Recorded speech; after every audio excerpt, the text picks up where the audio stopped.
Hello guys, and welcome back to my YouTube channel. If you're new to my channel, hello and welcome to my channel. My name is Sama. So I don't know if a lot of you may have heard, TB Joshua has been blocked on YouTube. His YouTube channel has been blocked. So I'm going to read it to you guys exactly the way it is on BBC. Like I always say, the reason I like to read it the way it is on the news is that it won't be I said, it will be what the news said. YouTube blocks Nigerian preacher over gay cure claim. TB Joshua is one of Africa's most influential evangelists with top politicians among his followers. YouTube has suspended the account of influential Nigerian TV evangelist TB Joshua over allegations of hate speech. A rights body filed a complaint after reviewing at least 7 videos showing the preacher conducting prayers to cure gay people. Facebook has also removed at least one of the offending posts showing a woman being slapped while TB Joshua says he is casting out a demonic spirit. The preacher said he was appealing against YouTube's decision. His YouTube account had 1.8 million subscribers. TB Joshua is one of Africa's most influential evangelists with top politicians from across this continent among his followers. Why was the account closed? UK-based Open Democracy filed a complaint after reviewing 7 videos posted on TB Joshua's ministry's YouTube channel between 2016 and 2020, which showed the preacher conducting prayers to cure gay people. A YouTube spokesperson told Open Democracy that the channel had been closed because its policy prohibits content which alleges that someone is mentally ill, diseased, or inferior because of their membership in a protected group, including sexual orientation. What does the video show? The video is an update of a prayer session of a woman called Okoye, first broadcast in 2018. In it, TB Joshua slaps and pushes Okoye and an unnamed woman at least 16 times and tells Okoye, there is a spirit disturbing you. She has planted herself into you. It is the spirit of a woman. Open Democracy reports. The video, which was viewed more than 1.5 million before the YouTube channel was taken down, later shows her testifying before the congregation that the spirit of woman had been destroyed in her life, but she had been healed after the preacher's prayer. She declares that she had stopped having affection to women and now have affections for men. Now, when I read that, I'm a bit confused as to, was his channel blocked because of the slap, or is it because he claims to cure someone that is gay? So I'm not really sure which is which. You can go read the article for yourselves. There was a place where they said something about the miracles are not verified. So is it because he's claiming to cure gay people and there is no verification of that? Or is it for the slapping? Because I really want to speak on the area of, let me speak for us Nigerians. And I think a lot of African countries are the same or similar. The Christian side of Africa anyways. We go into this religious mode that we don't take a minute and reflect on things. We don't critically think about things. We don't apply logic. Think about the area of slapping. You remember there was a popular pastor in Nigeria that did a so-called slapping of a girl. A young girl, he claimed she was a witch. Or the girl said she was a witch, or she said she was a witch for Jesus. And he slapped her. And I remember saying it that he can't try that in Western society. You can't try that. There are a lot of stuff that happens in Nigeria that they get away with. They can't do it in a lot of the countries in the world, right? And I said it. Look at a lot of these our Nigerian pastors. There are some messages they preach when they're in Nigeria, and they would never preach it when they go abroad. Never. I'm telling you, where there are some things they say, like the ones that make videos calling somebody the bastard. Some of the things they do, they won't do it when they're abroad. It's when they go to Nigeria they do those things, because they know that there are some things they do in Nigeria they can't get away with, internationally if they were somewhere else. And I want us to think from that aspect of things, because there are some people that are like, oh, it's an attack on Christianity, it's an attack on Christianity. How can they shut down a Christian channel? This is the plan of the devil, the new agenda, and all of those things. They didn't say you can't preach Christianity and stuff like that. But when you slap somebody on the screen, and then basically according to them, they said it cannot be proven, YouTube have the right to say, this is not what, we don't want to use our platform to promote something like this. Because they said according to the article, that these things cannot be verified. Now, going back to the example I want to give you guys, and why I want to, because maybe examples like this will make you understand better. I remember when I lived in Nigeria, right? I remember being born again at the age of 17. This time we're living in Ikuba Hill in Benin. And I remember I would get in the public transport, the bus, and I would preach at the top of my voice from Ikuba Hill to New Benin Market. I would lose my voice. And I will be so loud. And as far as I was concerned, I'm telling them about the coming of Jesus. I'm telling them to give their lives to Christ. I'm telling them, about serving God in spirit and in truth. And I'm just shouting and everything. I'm literally, like, this is not exaggeration. I would lose my voice from the shouting. And then I came abroad and I saw I couldn't do it. If you get in a public transport and you start shouting, you'll be asked to leave. You will get out of that bus. It's not allowed. Because everybody that got into that bus have a right to a peaceful ride without somebody shouting and causing a noise pollution.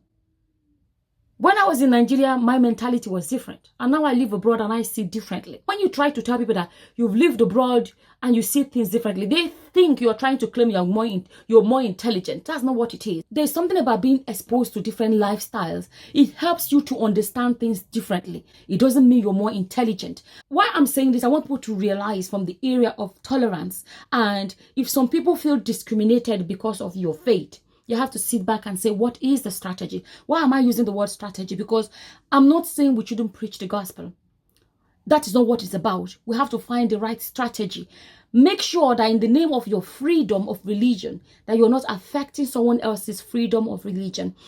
If, for example, someone does not believe, we should find other ways to reach out to these people without making them feel like insulted or making them feel stupid for not believing what we believe. So I'm just trying to focus on this aspect of people thinking, oh, this is the work of the devil. They are rejecting our faith and stuff like that. You have to be careful how you approach people with the gospel. Let's leave TB Joshua on one side. Is he even preaching the gospel? Is he sent by God? Let's even leave that on one side. I want to address this as Christians, okay? You're a Christian man or woman listening to me right now, and you're thinking, oh, this Western world, they are too resistant to the faith, to our faith and stuff like that. I want us to think about the ways we can reach these people. One, this word called tolerance, that a lot of us Christians think is a negative word. Oh, we don't want to be tolerant. Some people will be like, and the violent take it by force. There'll be so much resistance if you're not careful how you approach them with the gospel. This is not Nigeria. It's not Africa where you can do anyhow and get away with it. For example, like this case, it says slapping somebody in the church. You have to be careful so you don't even face resistance even before you start. I'm going to keep going back to what life has taught me as someone that grew up in Nigeria and things were done differently, and someone that came abroad and see how things are done. Another way a lot of us have to realize how to reach people with the gospel is not by shouting or aggression or violence taken by force or gra. No, that's not how you reach people. One of the best ways to reach people with the gospel is by the life you live, how you conduct yourself. I'm telling you the truth. How you conduct yourself. I'll give you guys another example, because it's always good to give an example, because sometimes they'll be like, oh, but you don't know if you don't know this, you don't know that. I feel like when I give example, I show people how I apply it in my life or how I have experienced it and stuff like that. I remember when I was in the university, and I remember this lady approached me once and said to me, she approached me to ask me about the faith that I practice. I was like, why? And she just said she noticed the way I dress and the way I carry myself, the way I conduct myself. I remember saying to her, oh, I'm a born-again Christian. She said, I knew it was something like that, but she was like, oh, she said she thought I was a Jehovah's Witness. So at the end of the day, I never even preached to this lady. I never said a word to this lady, never spoke to her. We had a very big school hall, okay? For her to have noticed me, and for whatever reason, she saw something about me that made her feel like, I'd like to know what faith she practices. I don't dress the way I dress because I want people to be born again through me. No, that's not what. I dress the way I dress because I have my conviction. I have my personal conviction about how I should carry myself or how I should dress as a Christian woman. I'm just talking about how you reach people. We have a problem in our society, for example, Nigeria, where Christianity is about what they say. It's not necessarily about the life they live or what they practice. Recently, we made a video about a so-called pastor that said he cannot forgive somebody that offended him, for example. Do you know what I'm trying to say? So that is one area, because if you feel like they are gagging us, we can't preach the gospel.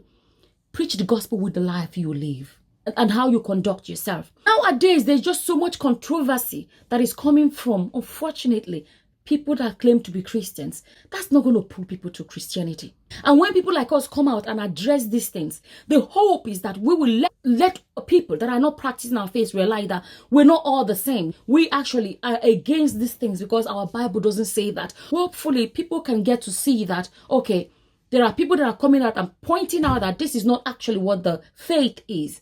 A pastor that's living a lavish lifestyle and church members are poor and hungry, and unbelievers are helping the poor and the needy more than the so-called Christians. You don't preach Christianity that way.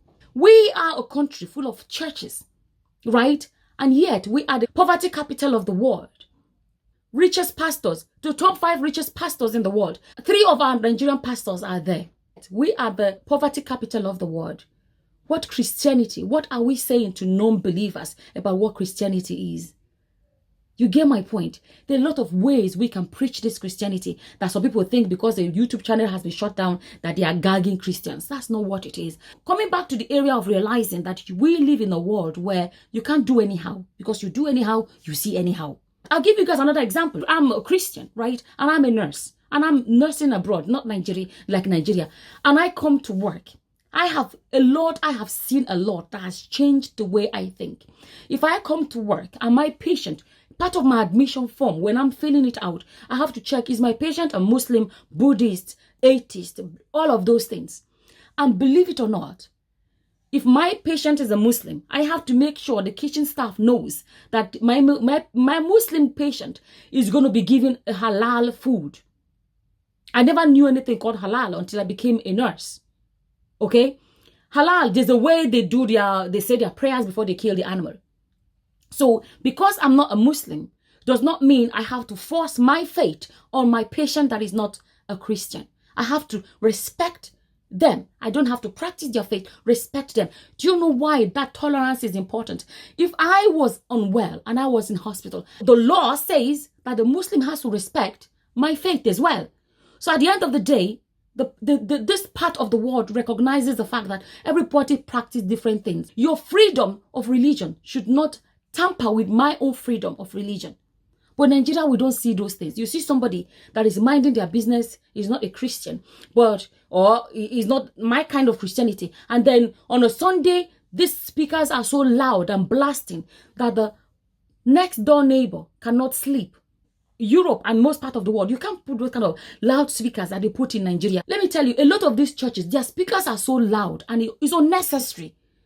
They should be at a volume where people inside the church should hear it. But some people get too, religious about these things. Respect everybody. And this is what a lot of these laws are about. YouTube saying, no, this is not allowed. For example, when I think back about when I used to shout in a public transport, there could be somebody there with a ear problem that does not need that noise. Doesn't mean I shouldn't preach the gospel. But my preaching of the gospel should not be a problem to somebody else. There could be somebody in that bus with high blood pressure. There's something called noise pollution. That noise can actually trigger something on the inside of them. There could be somebody with a migraine that will be in that bus and they have no choice but to endure because of our religious way of doing things.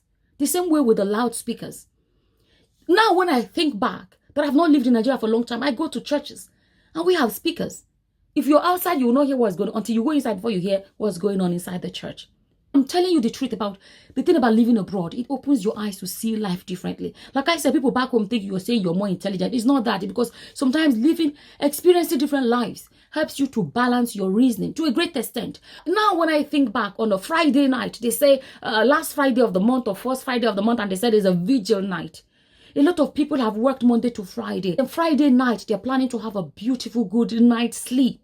And then the churches are blasting all this noise in the name of a night vigil. Another topic for another day is the idea of praying and shouting as if we're praying to a God that is deaf. Our God can hear us. Even when you pray on the inside, you do not need to shout for God to hear you. He does not have a hearing problem. We don't need to be loud to talk to God. We don't need to be loud. But a lot of us are too religious to understand these things. And when you come to a part of the world where they say you cannot shout, you be like, oh, the enemy. We don't realize common sense. Now, somebody that has migraine, that works Monday to Friday, and then Friday night they want to have a good night's sleep, but they have to endure the so-called night vigil. Our Christianity should not be a problem for other people. It shouldn't be. When I was living in Nigeria, and this was when I came to Lagos, I experienced this, where 5 in the morning, a neighbor, I'm sorry, he means well. As far as he's concerned, he's preaching the gospel, he's reaching people. And he would go around with this speaker and he's shouting and he's like, and I remember I used to hate that. I was a young mother, just had a baby, and I'm breastfeeding, and I'm all of those things. Sometimes I've not had a good night's sleep. And you know the way that 5 o'clock, 6 o'clock is when you're rounding up your sleep. It's like that is when the sleep is the sweetest. And then they start shouting with their loudspeaker and break. And this, you know, they go from the beginning of your street to the end and they are shouting and all of those things. Now I realize how wrong that was. If you try that in Europe, police would land in 5 seconds. You will land in 5 seconds for disturbing the neighborhood. You'll be in trouble. And then you may be like, oh, these people are an evil generation. That is not what it is. It's common sense. People need to rest. But I feel like this video is a bit jumbled. I just want to cover a lot, and I think I'm just up and down. But at the end of the day, I think I'm, expressing what I'm really trying to express. Another thing I want to say, for example, with my job, in my nursing job, religious tolerance is a big part of my training. I, for example, am not a Catholic. But guess what? If my patient dies and is a Catholic, and they had a rosary, we know that the Catholics like to, put their rosary between their hands. I'm telling you the truth. I'll do it. I'll do it. It doesn't change who I am as a born-again Christian. It doesn't make me Catholic. This is just me respecting someone else's choice. Another example, if somebody is a Catholic or whatever faith, and the patient is dying, and they want the priest to come and pray with them before they die, I would ring the priest like that. I will ring the priest. And the priest getting there on time and doing what they do is part of me being tolerant of other people's choice. If you as a born-again Christian, if you are sick and you're in hospital and you really needed a minute with the Bible, you wanted to just, the way sometimes you may be so low and you be like, I want to read my Bible. Imagine an atheist was your nurse and the atheist looked around and found you a Bible and be like, I found you a Bible. Here you go. How would you feel? You would feel good. You'll be happy that despite the fact that that person is atheist, they had enough respect for you and your faith to come and give you a copy of your Bible. This is what tolerance is about. You understand? Think about this. Let me tell you, you can never force anybody to be a Christian. Another thing I want to address, some people be like, yeah, but if you go to Muslim country, they force you this, they force you that, they do this, they don't allow Christians to hold their Bible, da, da, da. What are we? What are we? We are Christians. What do you want to do? Do you want to practice Islam in Christianity? Is that what you want to do? I don't even know what their own. I always emphasize I don't know what their Quran says. But are you going to practice Christianity or are you going to practice Islam? Till the day you die, what are you going to practice? Christianity is not a forced religion. The Christianity is come and see that the Lord is good. Go and tell them. We should be the salt that people can taste and see that the Lord is good. Do you know that from your life and the way you conduct yourself, people can be like, I want to know what these people practice. When people look at our lives, they should be able to say, whatever faith those people practice, I'd like to be part of that. Let your life be the Bible that others read. I'm trying to focus on this mentality of, this is the work of the devil, this is the evil, whatever some people try to call it. And can you imagine, they're trying to stunt the gospel. They don't want the gospel to spread. And we have to realize the world we now live in. When I say this, I'm talking from the area of tolerance and understanding that your faith is not the only faith in the world. Are we as Christians supposed to try to convert other people? Yes. But while we're doing that, you have to be careful that you don't allow your freedom to practice your faith to affect someone else's freedom or disrespect someone else's freedom or how do I say? Another thing I want to actually focus on is the area of YouTube. You have to understand that there are some things that are not allowed on YouTube. Don't forget that this is YouTube. They own the platform and there are some things you can post, some things you cannot post. Another area we have to address is the fact that YouTube, this part of the world is not the respecter of persons. If YouTube belonged to a Nigerian, there's no way that channel would have been taken down. I'm telling you, if YouTube was Nigerian Only the poor will be affected by the rules. The so-called mega GOs and mega pastors, they're going to sit back now and think twice what they post and they promote on their channels, because they can't get away with whatever they like to get away with. They can't get away with whatever they like. There are some things that are not allowed. And let me actually touch on something else. If a lot of you remember a while back when the TB Joshua Church collapsed and people lost their lives in the process. Till date, I don't think there was anything that was ever done about it. I never heard. If you heard, you can let us know. You know, if it was this part of the world, there will be consequences. There will be consequences. What about there will be compensation for the families that lost their family members, because they will easily take it to court. The government would have gotten involved. Don't forget that somebody in that building that may have lost his life may be the breadwinner of his family. That day they lost their life and their family members are completely, you know, in trouble financially and otherwise because of who they've lost. Why consequences are important? It's not necessarily because you hate Christianity or you don't hate Christianity. Consequences helps to prevent stuff like that happening again. The builders, it could be the builders, because you have to find who is liable for this. It could be the builders. You know, the builders can lose their contracts. The insurance have to they can say, okay, the builders, you know, did it wrongly or whatever, and then there'll be consequences for them. That's going to prevent builders tomorrow from building something that can cost something like that. Or if the builder say, we built it right, but this is the capacity of the building. So the capacity of the building was exceeded. That was why this happened. Okay, who allowed this amount of, I'm just using this as an example. These things are the checks and balances. Checks and balances that helps. It is to make people think twice about what they are building or what they are doing with their buildings to prevent something like that from happening. If that had happened in the so-called Western society and then the church was fined heavily, some people would be like, oh, it's an attack of the devil on the church. I'm just trying to show you that not everything you like, hey, it's the enemy. Look at what they are doing. We have to realize we're living in a world where, unfortunately, our country, Nigeria, for example, is still behind. But I'm praying that every day we can step up and step up. But this is the future where people will know what rights are. You have your rights, I have my right. Respect mine and I respect yours. If you have a platform, you have to be careful what you say with your platform. Recently, we know about Chris Oyakilome, that he was fined, his church was fined for some of the things he said because he was saying things that were not researched or scientifically proven, research, and they saw it as putting people's lives at risk with his information.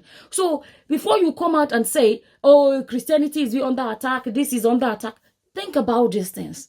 Think about these things. Realize the fact that you can't just do whatever you like. You have to ask yourself, how does what I do affect the next person? How does my right to my religious freedom affect someone else's religious freedom or lack of? Because some people don't have any belief in any faith. You know, how do I affect them? Because at the same time, you want your own freedom as well to be respected. Balance your thinking. Don't be too, you know, religious to think and process these things. Try to understand where it's coming from. It's not only TB Josh. A lot of YouTube channels have been shut down, suspended for different reasons. You have to obey the rules, go by the rules. Nobody's above these rules. And it's not necessarily about attack on Christianity or attack on, you know, on your faith. I hope I really explained, you know, the things that I really wanted to explain in this video. And as always, whatever your opinions are, feel free to leave them in the comment section below. And with that, I'm going to say thank you for watching. Until the next time, guys. Bye-bye.